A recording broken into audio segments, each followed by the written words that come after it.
एक संपूर्ण देशामध्ये खळबळ मारणारी बातमी एवढी प्रसारित झाली की अन्न औषध विभागाने जी कारवाई आपल्या परिसरामध्ये दूध भेसळीच्या संदर्भामध्ये केली आणि सगळीकडे 12 ज्योतिर्लिंगापैकी एक असणारा भीमाशंकर देवस्थान आपल्या आंबेगाव तालुक्यामध्ये आणि या तालुक्याची मान शर्मेने खाली घालावी लागली अशी घटना घडली। कारण दूध उत्पादनामध्ये किंवा दूध संकलनामध्ये देशामध्ये अग्रेसर असणारा, राज्यात अग्रेसर असणारा तालुका म्हणून आंबेगाव तालुक्याची ओळख निर्माण झाली। परंतु आज भेसळयुक्त दूध उत्पादन करणारा तालुका किंवा संकलित करणारा तालुका म्हणून या तालुक्याची बदनामी झाली आणि म्हणून याचं शल्य प्रत्येकाच्या मनामध्ये आहे आणि आम्ही सर्वांनी ठरवलं की याला कुठल्याही प्रकारचा आपण या तालुक्याची मान जी शर्मेने खाली गेलेली आहेत, तर जे चुकीचं कृत्य केलेले आहेत त्यांचा निषेध व्यक्त करायचा, त्याचबरोबर त्यांना कठोरात कठोर कारवाई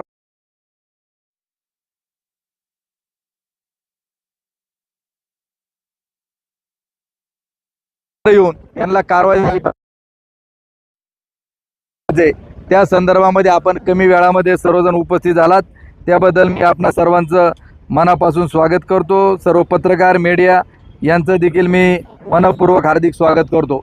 प्रथमतः मी पोलीस स्टेशनचा या निमित्ताने निषेध व्यक्त करतो की वेळेमध्ये पत्रकारांना जी FIR जी गुन्हा घडला त्या संदर्भामध्ये मीडियाला द्यायला पाहिजे होतं, त्यांनी दाबून का ठेवलं हा आमचा पहिला सवाल त्यांना त्या ठिकाणी आहेत। आणि मला सांगायचं आहे की ज्याप्रमाणे तुकाराम मुंडे साहेब आयुक्त म्हणून या विभागाचं FDAची त्यांनी सूत्र हातामध्ये घेतली, निपक्षपातीपणे माझं काही होईल परंतु मी गोरगरिबांना विष त्या ठिकाणी जे खाल्लं जाते पाजलं जाते त्याच्यापासून मुक्त केल्याशिवाय राहणार नाही। त्याबद्दल आपण सर्वजण मुंडे साहेबांचं टाळ्यांच्या गजरामध्ये या ठिकाणी हार्दिक स्वागत करतो।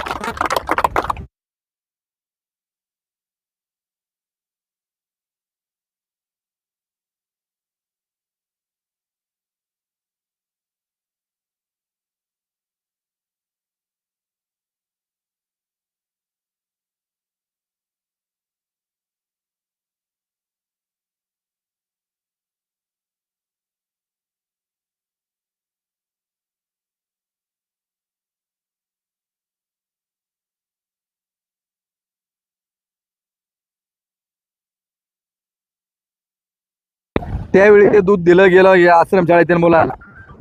मग तिथं वेगवेगळ्या बिरसा ब्रिगेड असेल किंवा अन्य वेगवेगळ्या संघटना आहेत, त्यांनी ज्यावेळी दुधामध्ये आळ्या सापडल्या या पहिल्यांदा गोष्टी निदर्शनास त्या ठिकाणी आणल्या आणि त्या संदर्भामध्ये आपण सर्वजण की या दुधामध्ये सापडलेल्या आळ्यांच्या संदर्भामध्ये उत्पादक असेल किंवा जे कोणी दोषी असतील त्यांच्यावर कठोर कारवाई झाली पाहिजे यासाठी आंदोलन केलं। माझ्या सगळं पत्रव्यवहार आहेत,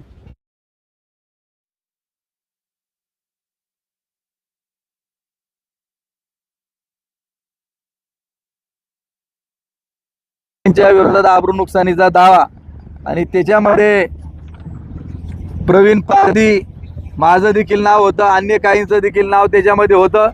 परंतु ज्यावेळी नोटीस 13 ऑगस्टला वकिलामार्फत मला पाठवली 100 कोटीचा आबरू नुकसानीचा की कंपनीचे vice chairman Sanjay Mishra Parag milk and milk products यांनी दिली, तर त्याच्यामध्ये प्रवीण यांचं नाव त्या ठिकाणी वगळलं। राजकारण वेगळे, मला नोटीस कोणाला मिळाली माहीत नाही, त्याबाबत मी त्याचा खुलासा केला। पण ज्या प्रवीण पारधींनी ही गोष्ट उघडकीस आणली, आज त्यांची बायको तिकडं जाऊन या तालुक्याच्या कोण आहेत, काय नाव आहे त्यांचं, ज्योती प्रवीण पारधी आज तिकडं आहेत। म्हणजे मशीनच आज सध्या या तालुक्यामध्ये सत्ताधाऱ्यांकडे आहे का त्यांच्याकडे गेलं का सगळं पवित्र, याच्यामध्ये मी शॉर्टमध्ये तुम्हाला आपणा सर्वांना याच्या संदर्भामध्ये माहिती ही दिलेली आहे। आता ते पुढं येईल टप्प्याने। आता मुंडे साहेबांनी जी माहिती दिली त्याच्यात खोलामध्ये न जाता 7 जिल्ह्यांचा आहे, त्याच्यात आपला पुणे जिल्हा देखील आहे. परंतु सर्वात वाईट एका घटनेचं वाटतं की राजाभाऊंनी उल्लेख केला की मंचरचा उल्लेख प्रामुख्याने त्याच्यामध्ये होतोय. मी म्हणतो मंचर असू, अवसरी असू, नाही तर आमचं नागापूर असू, सगळ्यात मोठी बदनामी हा तालुका मी सांगितलं की देवभूमी म्हणून भीमाशंकरची ही भूमी, आणि या भूमीचं ज्यावेळी बदनामी होती याचे चांगले वाईट परिणाम आपल्याला सगळ्यांना भोगावे त्या ठिकाणी लागतील. आज जे 14 कंपनी त्याच्यामध्ये आहेत, डेऱ्या आहेत, त्याच्यापैकी आपल्या इथल्या ज्या आहेत नवकार डिस्ट्रीब्युटर, अवसरी बुद्रुक, पिरसाई मिल, अवसरी, त्याच्यानंतर श्रीराम डेअरी पिंपळगाव, त्याचबरोबर सह्याद्री डेअरी कवठे एमआय ह्या आपल्या भागातील आहेत. बाकी अन्य तालुक्यामधल्या आहेत, याची देखील आपण सर्वांनी नोंद घ्यावी हे देखील मी या निमित्ताने आपणा सर्वांना सांगतो. माझं आता म्हणणं आहे की या संदर्भामध्ये आपल्याला काही गोष्टी मी मुद्द्यावरती आपण सर्वांना सांगू इच्छितो की हा जो खेळ आहे की हा नागरिकांच्या जीवाशी खेळ आहेत. लहान मुलांपासून मोठ्यांपासून याच्यातून आपल्याला सर्व मुक्त आपल्याला सर्वांना करायचे. हे सर्व भेसळयुक्त कोणाला पुरवलं जायचं, कोण गोळा करायचं हे देखील याच्यामधून निष्पन्न होईल.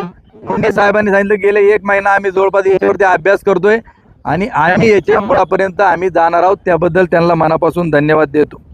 मग भेसळयुक्त दूध असूनही तुम्ही का ते स्वीकारत होता? मोठाले दूध संस्थानवाले, प्लॅन्टवाले, हा एक आपला सर्व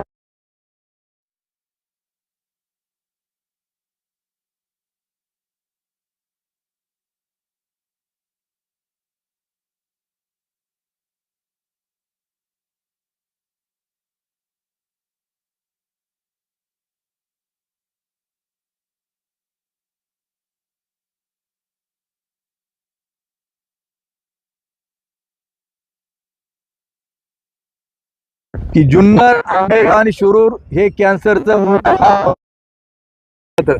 आपणा सर्वांच्या माहितीकरता सांगतो की राहुरी कृषी विद्यापीठ, महाराष्ट्र सरकार यांनी GMRTच्या 5 किलोमीटरच्या रेडियसमध्ये 5 गावं आता सिलेक्ट करण्याचं ठरवलेलं आहे की या भागात कॅन्सरचे जादा पेशंट सापडतात, म्हणून प्रत्येक गावातले 10 शेतकरी निवडायचे आणि इथं विषमुक्त उत्पादन कसं आपल्याला मिळवता येईल यासाठी काम आता विद्यापीठाने चालू केलेलं आहे. आणि त्याचबरोबर आपल्या भागातले सगळे पाण्याचे नमुने हे देखील तपासले जाणार आहेत आणि सगळ्यात जादा कॅन्सरचे पेशंट आपल्या परिसरामध्ये आहेत. याला जबाबदार कोण? त्याचबरोबर ही जी घाण आहे, ही घाण मोठ्या प्रमाणामध्ये कॅनॉलमध्ये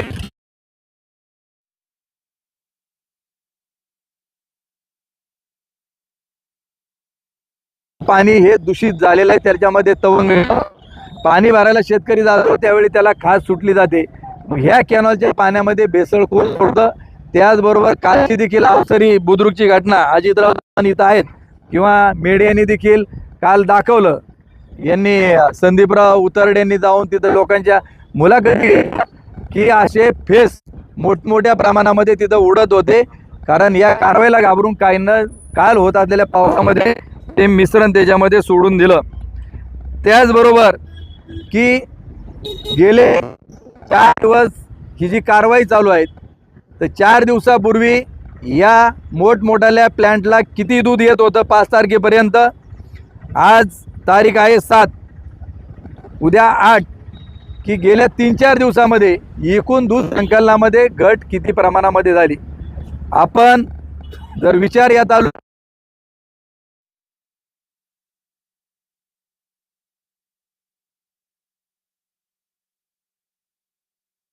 त्यांची यंत्रणा आहे, तर त्या यंत्रणेमार्फत या तालुक्यामध्ये एकूण किती संकलन होतं याची आकडेवारी जे या तालुक्याचे लोकप्रतिनिधी आमदार म्हणून त्यांनी सांगितलं. त्यांना आमचा सवाल आहे का तुम्ही या तालुक्यातलं ह्या कारवाईनंतरचं एकूण दूध संकलन किती आहेत हे देखील त्यांनी जाहीर केलं पाहिजे की कारवाईनंतर किती याचं मुख्य कारण की काल एका आपल्या योगेश कुटेंचं मी ऐकलं लेट्सअपमध्ये, त्यांनी सांगितलं की राज्यामध्ये 2 कोटी लिटर संकलन होत होतं, त्याच्यामध्ये जवळपास 25 ते 30 लाख लिटरची घट झाली. मग एवढी जर घट झाली असेल तर या तालुक्यामध्ये जर घटीचं प्रमाण त्या ठिकाणी धरलं तर या तालुक्यातल्या लोकांना यापूर्वीच जवळपास लिटरला 5 रुपये जादा दर मिळाला असता, पण केवळ या भेसळखोरांमुळं हे आपलं शेतकऱ्याचं नुकसान झालेलं आहे. या नुकसानीला जबाबदार कोण याचा देखील आपण छडा त्या ठिकाणी लावू. नंतर की हे जे भेसळीचे सूत्रधार आहेत हे नेमके कोण? आता हे खालचे छोटे छोटे पकडले, परंतु मधल्या काळामध्ये ज्यावेळी बीडचं प्रकरण झालं त्यावेळी एक नाव पडलं होतं का या सगळ्याचा काय म्हणायचे त्याला अक्का. तर आमचं म्हणणं आहे का या दुधाच्या भेसळीचा अक्का कोण आणि कुठल्याही परिस्थितीमध्ये हा भेसळीचा गोवर्धन बुडवल्याशिवाय आपण तो किती मोठा बादशाह असू त्याला गाडल्याशिवाय राहायचं नाही. यासाठी आपल्याला काम या नजीकच्या काळामध्ये त्या ठिकाणी करायचं आहे. आणि म्हणून यांना सगळ्यांना कुणीतरी संरक्षण देते म्हणून ते एवढ्या प्रकारे डिरिंग त्या ठिकाणी करतात. आणि ह्या सगळ्या टोळीचा प्रमुख अलीबाबा याला देखील आपल्याला त्या ठिकाणी लोकांच्या समोर उघडं केल्याशिवाय आपण थांबणार नाहीत, हे देखील या निमित्ताने स्पष्टपणे सांगतो.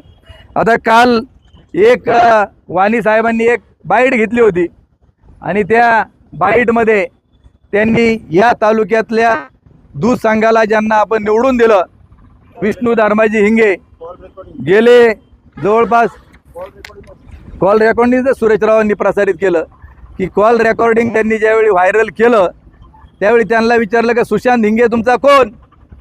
ते म्हणले ते काय नाही आमच्या भावकीतलं आहे. आजा कोण नाही लागत भावकीतलं आहे. अरे ज्या बापाने तुम्हाला सख्या 5 भावांना जन्म दिला त्यांची नावं आमच्याकडे आहेत की ज्ञानेश्वर धर्माजी हिंगे, बबनराव धर्माजी हिंगे, गोविंदराव धर्माजी हिंगे, विष्णू धर्माजी हिंगे आणि स्वर्गीय बाबासाहेब धर्माजी हिंगे. ही सख्खी 5 भावंड आहे का अवसरवालं कोणी? कारण आम्ही देखील सुरुवातीपासून एकत्रितरित्या काम केलं आहे त्यामुळे आम्हाला सगळ्या कुंडल्या सगळ्यांच्या माहिती आहेत. आमचं जसं सगळं माहिती आहे तसं तुमचं देखील आम्हा सर्वांना त्या ठिकाणी माहिती आहेत की कोण कुठं राहतो काय धंदा करतो. आणि बबनराव धर्माजी हिंगे यांना 2 मुलं प्रशांत आणि सुशांत. मग प्रशांत ह्या विष्णू हिंग्यांचा कोण झाला? म्हणजे सक्का का भावकीतला झाला?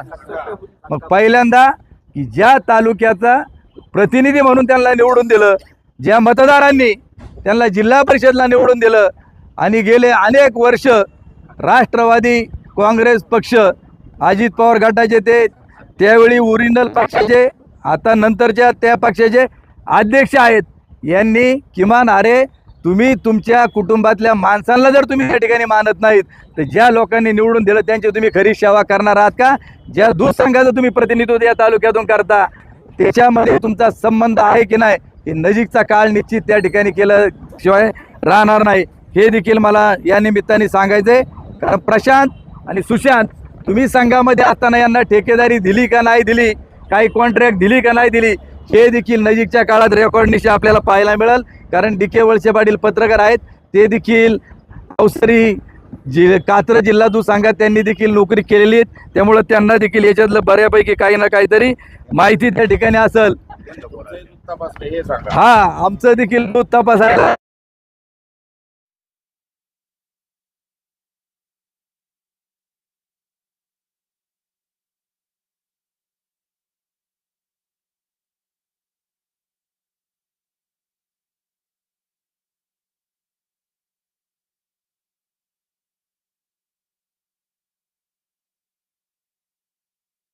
निषेध त्या ठिकाणी करतो. नंबर म्हणजे आता असं आहे एकदा खोटं बोलायला सुरुवात केली का ते 1000 वेळा कुठं ना कुठेतरी ते खोटं बोलल्याशिवाय पुढं राहत नाहीत. दुसरा आरोपी या तालुक्यातला म्हणजे कुठलाही ओरिजिनल काय माहीत नाही संदीप लोढा की संदीप लोढा हा 2005 सालामध्ये त्याच्यावरती FIR झालेली होती, कोर्टामध्ये केस दाखल झाली होती. परंतु जसं मी मगाशी सांगितलं की आम्ही आळ्या भेसळीचं प्रकरण कसं दाबलं गेलं, क्लीन चिट देण्यात आली, तशी त्याला देखील 2011ला त्या केसचा निकाल लागला, त्याच्यामधून त्याला निर्दोष सोडण्यात आलं. मग हा जर आरोपी तुम्हाला माहीत आहे, तुम्ही जिल्हा दूध संघाचे जर प्रतिनिधी या तालुक्यातले आहात तर तो तुमच्या गाडी 24 तास कसा काय अवसरी दूध शीतकरण केंद्रावरती जे गेस्ट आहेत तिथं तुमचा मुक्काम असतो आणि हा लोढा रोज तिथं असतो, तुमच्या ऑफिसमध्ये त्या ठिकाणी असतो. एक जर पुतणे आहे, तुमचा पुतणे असेल, हा संदीप लोढा असेल, यांच्याशी तुमचे संबंध काय आहेत हे देखील त्यांनी जाहीर केलं पाहिजे. हे देखील आमची मागणी आहे. आणि या तालुक्याच्या लोकप्रतिनिधींना आमचं सांगणं आहे की जोपर्यंत जसं रुपाली चाकणकरांना राजीनामा द्यावा लागला, तशी आमची पहिली मागणी राहील की जोपर्यंत या प्रकरणाची तपासणी होत नाही, कारण संदीप लोढा याचं काही कुठल्याही प्रकारचं दूध नाही. मग कात्रजचा प्लॅन्ट हा शासकीय असताना, सहकारी असताना तो तिथं कसा काय जातो, ही नैतिक जबाबदारी विष्णू हिंगेची आहे. म्हणून त्याचा राजीनामा कुठल्या पहिला घेतला पाहिजे, ही आमची त्या ठिकाणी मागणी असेल. आणि त्यांना झेडपी असेल, दुसंघ असेल, पक्षाच्या वतीनं ते निवडून गेलेत, त्यांना त्यांनी सांगावून पक्षाच्या अध्यक्षपदावरून देखील त्यांना त्या ठिकाणी दूर केलं पाहिजे. यांचे शिडीआर देखील काढलेले पाहिजेत. आणि सगळे CCTV गेले 1 महिन्यातले किंवा जेवढं रेकॉर्ड पोलिसांना मिळेल, कात्रज संघाचा असेल, विष्णू हिंगेंच्या डिग्रीचा असेल, ते त्या ठिकाणी तपासलं गेलं पाहिजे. पुढचा आमचा विषय आहे की आज तुम्ही आमदार म्हणून या तालुक्यातून निवडून गेलेले आहात. एक लोकप्रतिनिधी म्हणून तुमची एक जबाबदारी त्या ठिकाणी आहे की विधानसभेचं अधिवेशन चालू आहेत, त्यांनी कुठल्याही परिस्थितीमध्ये माझ्या मतदारसंघामध्ये हे जे काय घडलं, हे अत्यंत दुर्दैवी घडलं, वाईट घडलं, लोकांच्या जीविताची खेळ आला, शेतकऱ्यांचं लाखो कोटीचं नुकसान झालं. म्हणून त्यांनी हा प्रश्न विधानसभेमध्ये उपस्थित करून त्याच्यावरती आवाज उठवला पाहिजे. ही देखील आपली सगळ्यांची मागणी ही या तालुक्याच्या आमदारांकडे त्या ठिकाणी राहणार आहेत. नंबर 2 की जर कुठलंही काम मंजूर झालं, हे मी केलं. आता सत्तेमध्ये 3 पक्ष आहेत, इथं भाजप आहेत, त्याचप्रमाणे शिवसेना, शिंदे गट आहेत आणि राष्ट्रवादी काँग्रेस अजितदादांचे आहेत. पण त्यांच्या पार्टीत इथं काय मला कोणी दिसत नाहीत. तुम्ही सत्तेतले 2 पक्ष इथं आलात, मला तुम्हाला मनापासून धन्यवाद द्यायचे आहेत की काही कामं तुमच्याही नेत्यांनी पक्षाकडून या तालुक्यात विजयराव त्याचप्रमाणे दिविदाची मंजूर झाली असतील. पण इथं काही मंजूर झालं हे माझ्याच पत्रांनी झालं, लगेच ते पब्लिश करायचं की सगळं श्रेय या तालुक्याचे आमदार जर घेत असतील. आमच्या आमदारांना विनंती अशा प्रकारची राहील की तुम्ही या तालुक्याचे आमदार म्हणून तुम्ही राज्याचे मुख्यमंत्री, त्याचप्रमाणे अन्न FDAचे आयुक्त तुकारामजी मुंडे यांना पत्र त्या ठिकाणी द्यावं की याच्यातला माझा कोणी किती जवळचा असला, नात्यातला जरी त्या ठिकाणी असेल, तर त्याच्यावर कठोरातली कठोर कारवाई करा. ही विधानसभेत आणि लेखी पत्र त्यांनी द्यावं आणि ते मीडियाला पब्लिश त्या ठिकाणी करावं. ही देखील आमची मागणी या निमित्ताने राहणार आहे. आता याच्यातली काही नावं मी तुम्हाला सांगतो की वैभव हांडे जो आरोपी आहे, तो देखील इथल्या राजकीय नेत्याचा जवळचा नातेवाईक त्या ठिकाणी आहे. याची देखील आपण माहिती घ्या, कारण बऱ्याच जणांचे पत्ते इथले दाखवलेले आहेत. तो उमरज नंबर 2चा आहे पलीकडचा. शुभम वाळुंज हा पोंदेवाडीचा आहे. मनसर दाखवले राजाभाऊ. त्यामुळं राजाभाऊला दुःख होणं साहजिक आहे का आपलं गाव जादा टार्गेट त्या ठिकाणी होतं आहे. आणि म्हणून की शुभम वाळुंजचे आता निवडणुकीतले सगळे फोटो आहेत, गाड्याचं स्कार्फ घातलेलं, ते मीडियाला आता आला असेल किंवा येईल. हा कोणत्या पंचायत समिती सदस्याचा जवळचा आहे, हा त्यांचा ड्रायव्हर येतो. आता त्या जबाबदाऱ्या स्वीकारून त्यांना किंवा टाकता येणार नाहीत. राजेंद्र सांडभोर हा सह्याद्री याच मतदारसंघातला कवठे या माईचा राष्ट्रवादी काँग्रेस पक्षाचा जिल्हा परिषद गटाचा तो अध्यक्ष म्हणून काम करत होता.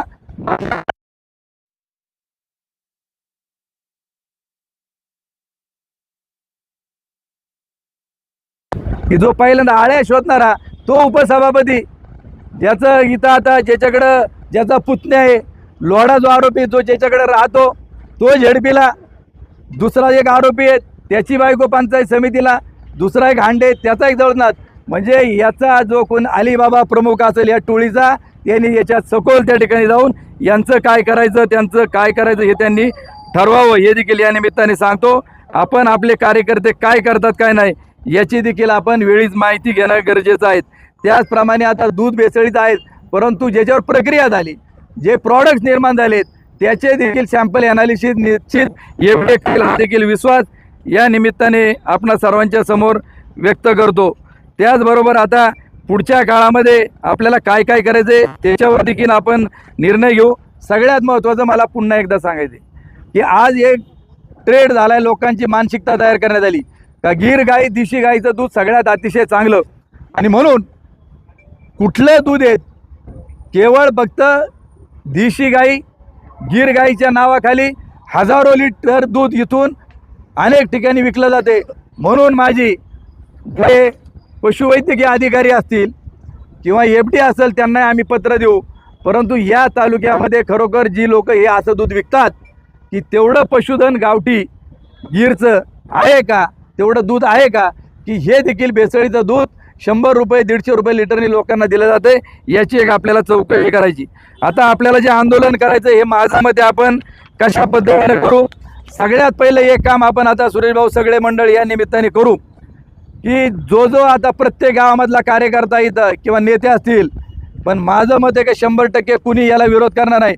आजपासून आपण मोहीम चालू करू की प्रत्येक गावच्या ग्रामपंचायतीचं सरपंचाचं एक पत्र त्या ठिकाणी घ्यायचं की आंबेगाव तालुक्यामध्ये असेल किंवा राज्यात कुठं असेल की या भेसळयुक्तांचा पर्दाफाश झाल्याशिवाय त्या ठिकाणी थांबायचं नाही, अशा प्रकारचा ठराव या प्रत्येक ग्रामपंचायतीनं त्या ठिकाणी घ्यायचा, पत्र त्या ठिकाणी घ्यायचं. आपण ते कलेक्ट करू आणि हे पत्र मुख्यमंत्री उपमुख्यमंत्री आणि FDAचे आयुक्त यांच्या नावाने घेऊ आणि त्यांना आपण त्या ठिकाणी पोच करू. हे काम आपण सर्वांनी, हे शक्य आहे का नाही आहे. त्याचबरोबर दुसरं एक, आता इथून निघाल्यानंतर एक डिझाईन आपण फायनल करू. ज्याला कोणाला स्वतःचा फोटो टाकून टाकायचा असेल त्यांनी छापा, ज्याला बिगर फोटोचं टाकायचं असेल समस्त ग्रामस्थ म्हणा, शेतकरी म्हणा, दूध उत्पादक म्हणा, परंतु आयुक्त तुकारामजी मुंडे यांचा फोटो टाकून ह्या भेसळ जे त्यांनी शोधून काढली त्याबद्दल त्यांचे अभिनंदनाचे फ्लेक्स हे प्रत्येक गावात त्या ठिकाणी लागले पाहिजेत या तालुक्यामध्ये. हे काम देखील आपण सर्वांनी करू. याच्यात काय अवघड आहे का? काय जातील 1,500-2,000 हजार रुपये, आणि पण जर तुमच्या आमचं जीवाशी खेळणाऱ्याला ते आत घालत असतील तर हे एक आपल्याला काम त्या ठिकाणी करायचंय. आणि सगळ्यात महत्त्वाचं की आपल्याला आंदोलन आता थांबवून किंवा दमानी करू असं न करता माझं म्हणणं आहे की आता आपण उद्या आपण बसू की आपण बाकी काही नाही तर मनसरमधून राजाभाऊ, मनसरची तालुक्याची भीमाशंकरची मोठ्या प्रमाणामध्ये बदनामी झालेली आहे, म्हणून उद्या आपण सकाळी किती वाजता जमायचं ते ठरवू आणि एक निषेध मोर्चा आपण इथून मार्केटमधून सुरू करू. आणि कसं आपला ठरवायचंय, आपले नगरसेवक आहेत बांधकेले साहेब वसंतराव, मनसरमधून काढू आणि शिवाजी चौकामध्ये ती एक आपण निषेध व्यक्त त्या ठिकाणी करू. परंतु याच्यात वेळ न लावता उद्या सकाळी किती वाजता आपण गोळा व्हायचं हे ठरवा. 11 वाजता 12 वाजता नाही का? जरा दिंड्यांचं काय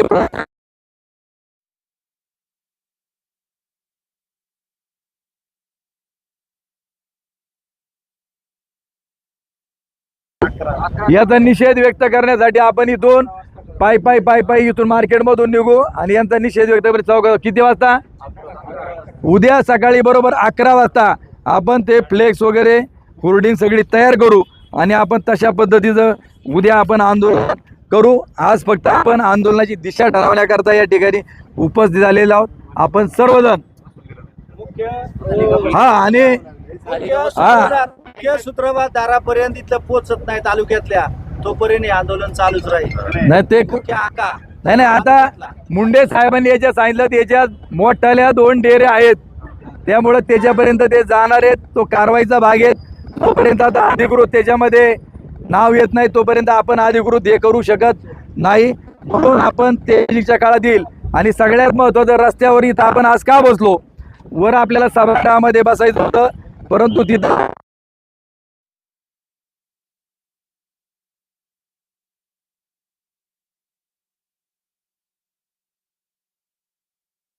त्याच्या आपल्या सगळ्यांना माहिती आहे.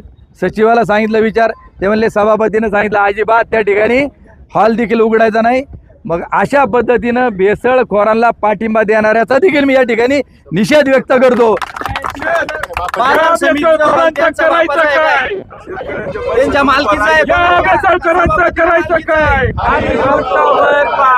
बेसाखोर हरामखोराचं करायचं काय? ठीक आहे. चेअरमन हा. लोक मरायला लागली ते विषारी दूध पिऊन याला राजकारण येतंय. हे बोकड तयार झालं तुम्ही लोकप्रतिनिधी, तुम्हाला देखील सभागृह जर देत नसेल तर कशाला यांची मुजरी नाही, नाही, पण ही बाजार समिती शेतकऱ्यांची आहे ना. शेतकऱ्यांची बाजार आपण शेतकरी आहेत ना सगळे.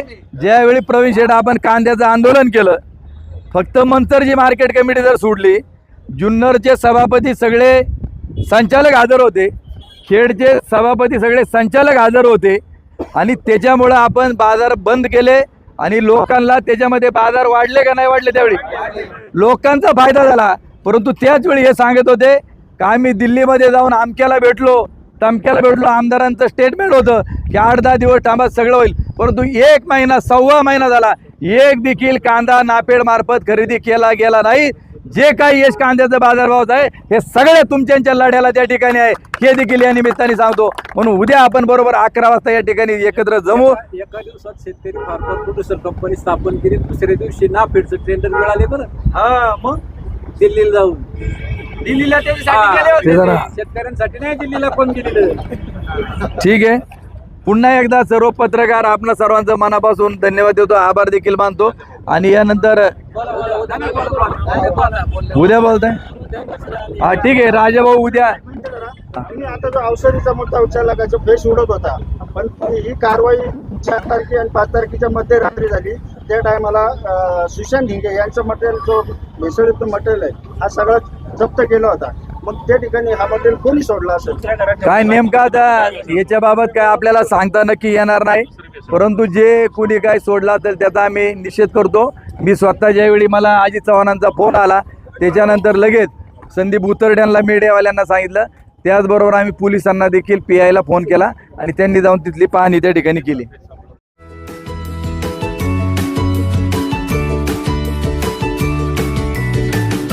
बातम्या शेतीच्या, बातम्या मातीच्या,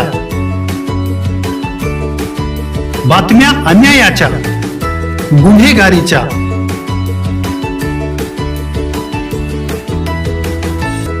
राजकारणाच्या आणि समाजकारणाच्या, शोषणाविरुद्ध बुलंद आवाज, जनसामान्यांच्या हुंकाराची गाज, सत्कार्याला प्रोत्साहन, दुष्कृत्याला अनुशासन, निर्भीड, निस्पृह, सडेतोड, बेधडक आणि रोखटोक म्हणजेच विघ्नहर टाइम्स. शोध बातमीचा, ध्यास सत्याचा. आपलं चॅनल, आपली बातमी. सबस्क्राईब तर कराच, पण बेल आयकॉनवर क्लिक करायलाही विसरू नका.